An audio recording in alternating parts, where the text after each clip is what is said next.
எல்லாருக்கும் நமஸ்காரம். ஸ்ரீமன் நாராயணியத்துல ராமாயணத்தோட சுருக்கம் 34வது தசகத்துல பார்த்துன்னு வந்துட்டு இருக்கோம்.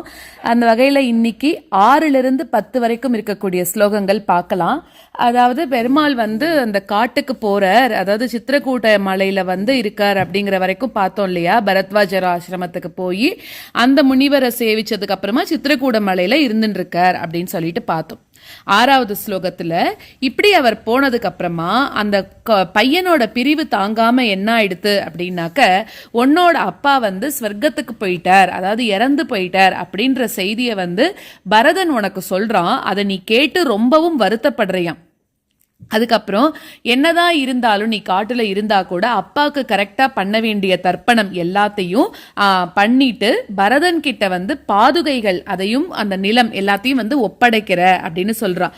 பரதன் என்ன பண்றான், அந்த பாதுகைகளை பட்டத்து யானை மேல வச்சு நந்தி கிராமம்ல வச்சு பூஜை பண்ணிட்டே வரானாம். அதாவது பரதன் என்ன சொன்னான்னா, உன்னை பிரிஞ்சு உன்னோட அப்பா இறந்துட்டார் அப்படின்னு சொல்லிடுறார். ஸோ நீ நாட்டுக்கு வா அப்படின்னு கூப்பிடுறான். ஆனாலும் அந்த பெருமாள் நாட்டுக்கு அப்பா ஏன்னா அப்பா சொல்லியிருக்காரு இல்லையா, நீ காட்டுக்கு போகணும்னு, அதனால அந்த வார்த்தையை நிறைவேற்றணும் அப்படிங்கறதுனால அந்த பாதுகைக நீ பரதன் மூலமா கொடுத்து அனுப்புற அப்படின்னு சொல்றான். அதுக்கப்புறமா நீ என்ன பண்றன்னா, அத்ரி முனிவர் அவரை வணங்கி ரொம்பவும் பெருசா இருக்கக்கூடிய தண்டக வனம் அங்க நீ போற அப்படின்னு சொல்றா. தண்டக வனம் அப்படிங்கிறது எப்படி இருக்கும்னா, ரொம்ப பெரிய காடாம் அது. அங்க பெரிய நிறைய மிருகங்கள் எல்லாமே நிறைய இருக்குமா அந்த இடத்துல, அவ்வளோ பெரிய காடு அது. ஸோ அந்த இடத்துக்கு நீ போற.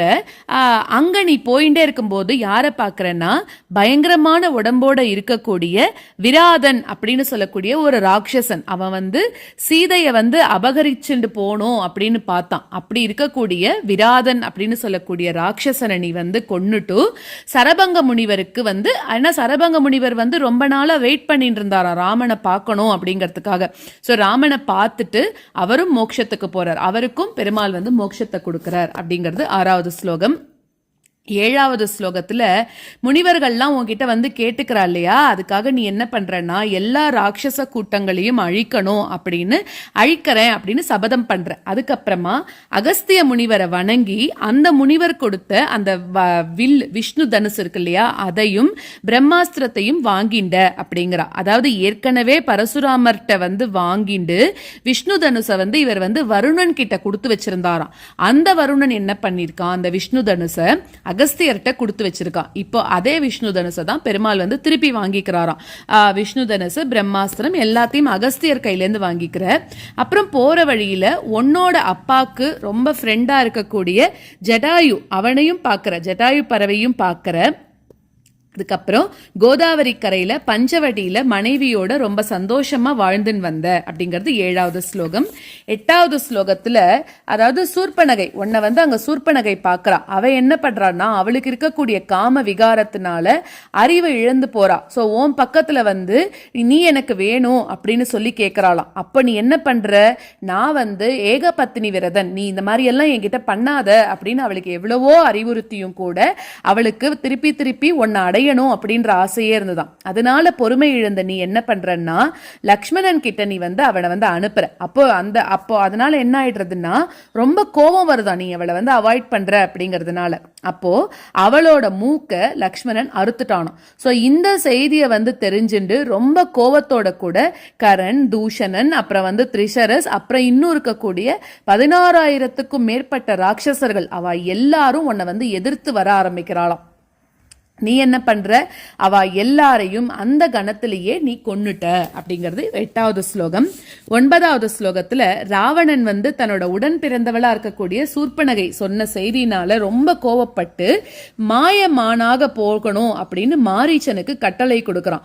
ஆனா மாரீச்சன் என்ன பண்றான் அப்படின்னா, ஏற்கனவே தாட்டகாவதம் முடிவில் மாரீச்சனுக்கு ராமரை பத்தி தெரியும், அதனால வேண்டாம் ராமர் கிட்ட போட்டி போடாத அப்படின்னு ரொம்ப சொல்றானாம். அதனால ஆனாலும் ராவணன் கேட்காம நான் சொல்றத மட்டும் நீ பண்ணு அப்படின்னு அனுப்பி வைக்கிறமா, மாயமானாக போன்னு அனுப்பி வைக்கிறான். அப்போ சீதைக்கு முன்னாடியே போய் அந்த மான் அங்கேயும் இங்கேயும் ஓடிட்டு இருந்துதான். அப்போ அவளுக்கு ஆசை வருது, அந்த மானை நம்ம வேணும் எனக்கு அப்படின்னு. அதனால நீ என்ன பண்ற அப்படின்னாக்க, அதை பின்தொடர்ந்துட்டே போய் அம்புகளால நீ அதை அடிச்சு கொன்னுட்ட அப்படிங்கிற. அப்போ சீதை என்ன பண்றான்னா அந்த மாரீச்சனோட அந்த மாய குரலை கேட்டு தனக்கு காவலாக இருந்த உன்னோட உடன் பிறந்தவனா இருக்கக்கூடிய அந்த லக்ஷ்மணன் அவட வெளியில அனுப்புறா, ஏதோ சத்தம் வருது போய் பாரு அப்படின்னு சொல்லிட்டு.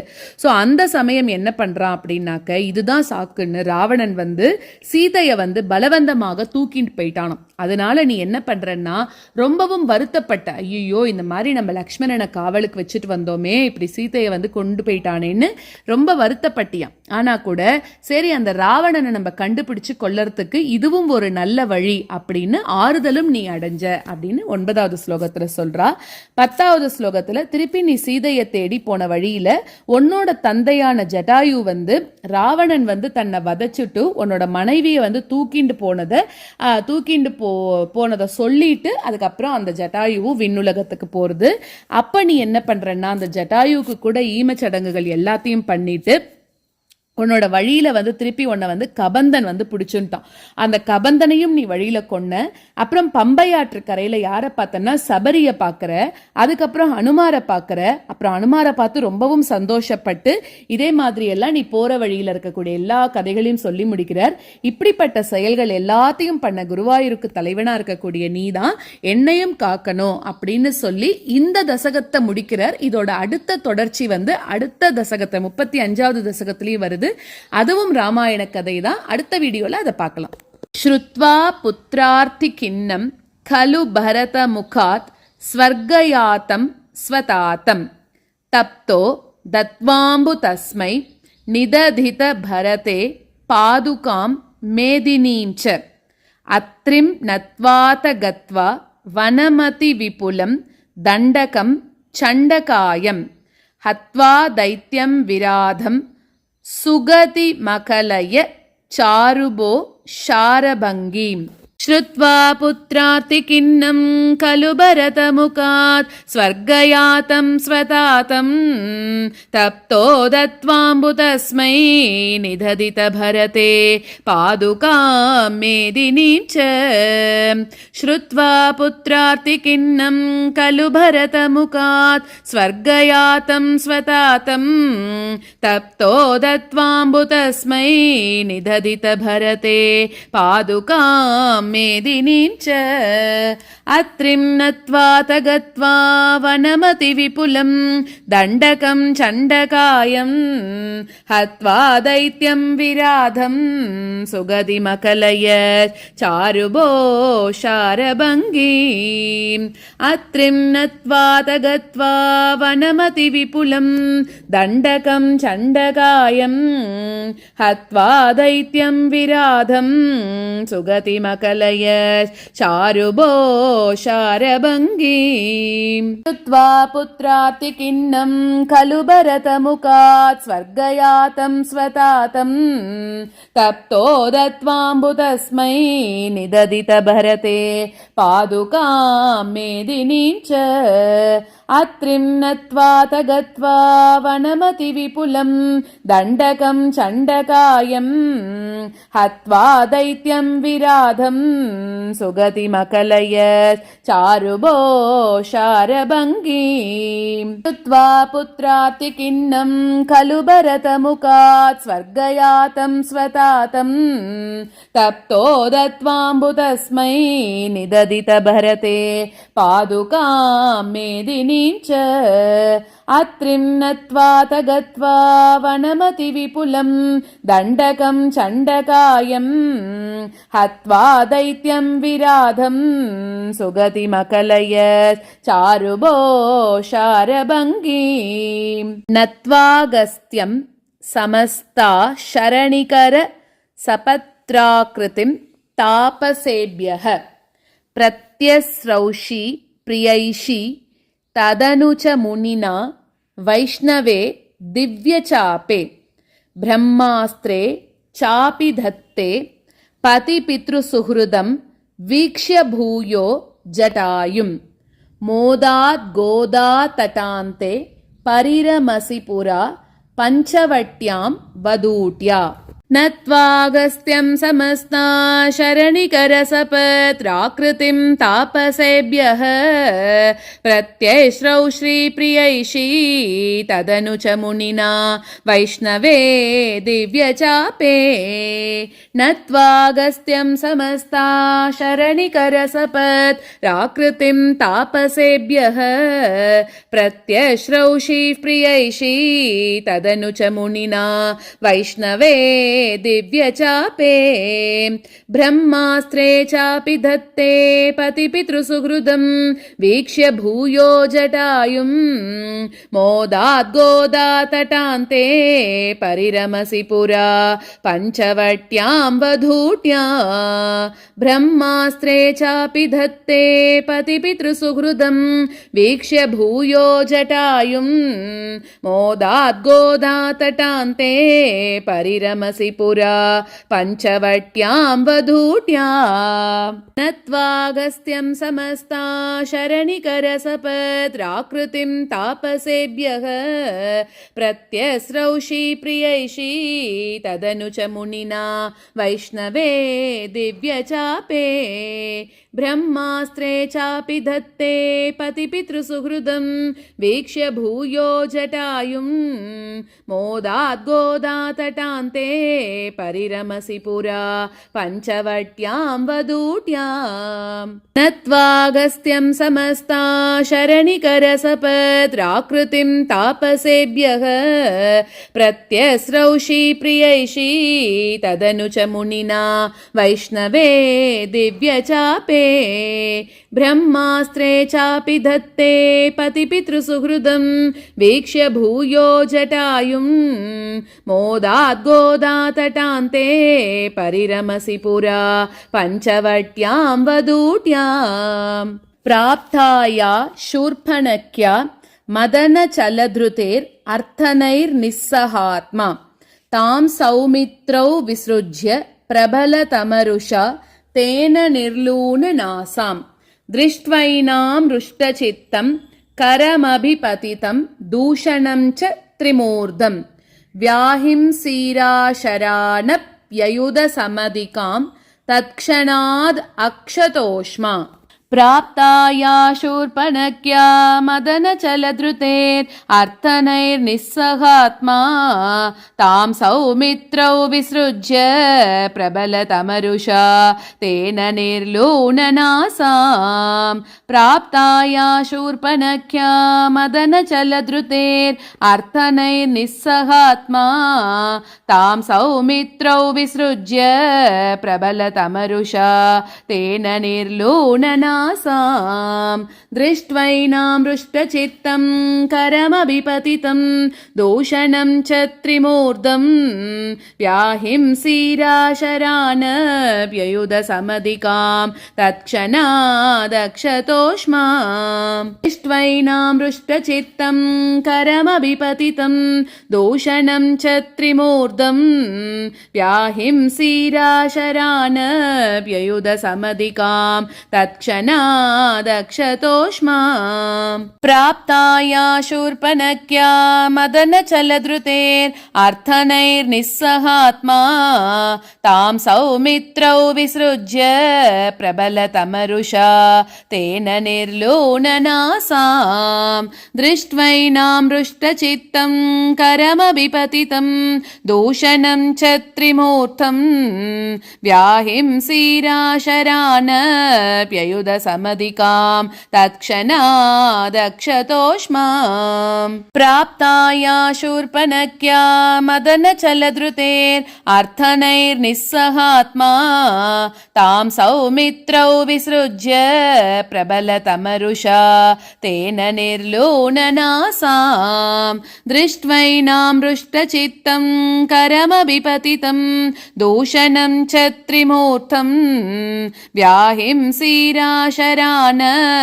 व्याहिंसीराशरानप्ययुधसमधिकां तत्क्षणादक्षतोष्मा सोदर्या प्रोक्तवार्ता विवशदशमुखा दिष्टमारीचमाया सारंगं सारसाक्ष्या स्पृहितमनुगत प्रावदीर् बाणगातं तन्मायाक्रन्द निर्यापित भवदनुजां रावणस्तामहार्षीत् तेनार्तोऽपि त्वमन्तः किमपि मुदमदाः तद्वदोपाय लाभात् सोदर्या प्रोक्तवार्ता विवशदशमुखा दिष्टमारीच माया सारङ्गं सारसाक्ष्या स्पृहितमनुगतः प्रावदीर्बाणगातम्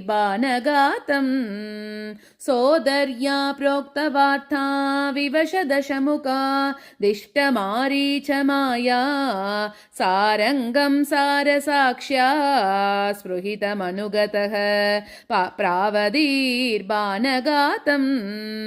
तन्मायाग्रन्थनिर्यापित भवदनुजां रावणस्तामहार्षीत् तेनार्तोऽपि त्वमन्तः किमपि मुदमदाः तत्त्वदोपायलाभात् तन्मायाग्रन्थनिर्यापित भवदनुजां रावणस्तामहार्षीत् तेनार्तोऽपि त्वमन्तः किमपि मुदमदाः तद्वदोपायलाभात्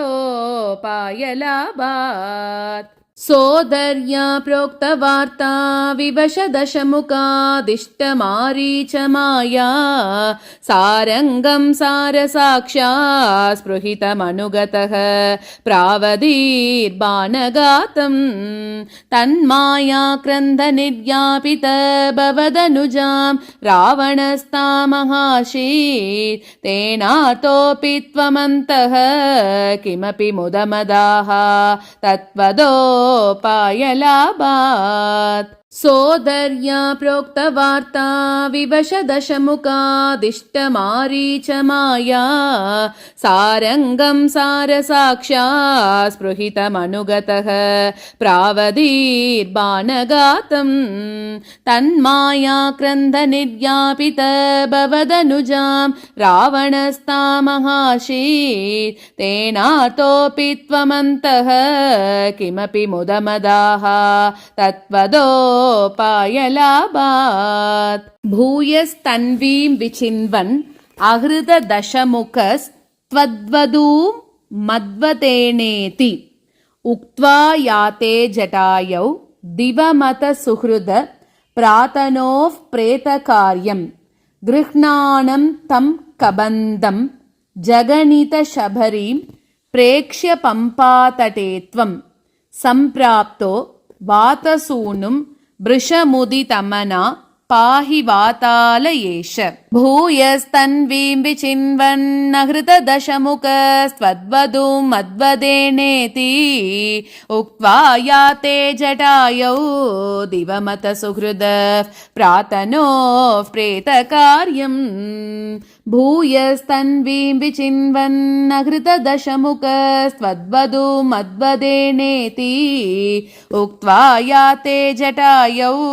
दिवमतसुहृद प्रातनोः प्रेतकार्यम् गृह्णानं तं कबन्दं जगनितशबरीं प्रेक्ष्य पम्पातटे त्वं सम्प्राप्तो वातसूनुं वृषमुदितमना पाहि वातालयेश गृह्णानं तं कबन्दं जगनितशबरीं प्रेक्ष्य पम्पातटे त्वं सम्प्राप्तो वातसूनुं वृषमुदितमना पाहि वातालयेश भूयस्तन्वीं विचिन्वन्नहृतदशमुखस्त्वद्वधूं मद्वदेनेति उक्त्वा याते जटायौ दिवमतसुहृद प्रातनोः प्रेतकार्यम् गृह्णानं तं कबन्दं जगनितशबरीं प्रेक्ष्य पम्पातटे त्वं सम्प्राप्तो वातसूनुं वृषमुदितमना पाहि वातालयेश भूयस्तन्वीं विचिन्वन्नहृतदशमुखस्त्वद्वधूं मद्वदेनेति उक्त्वा याते जटायौ दिवमतसुहृद सुहृदः प्रातनोः प्रेतकार्यम् गृह्णानं तं कबन्दं जगनितशबरीं प्रेक्ष्य पम्पातटे त्वं सम्प्राप्तो वातसूनुं वृषमुदितमना पाहि वातालयेश।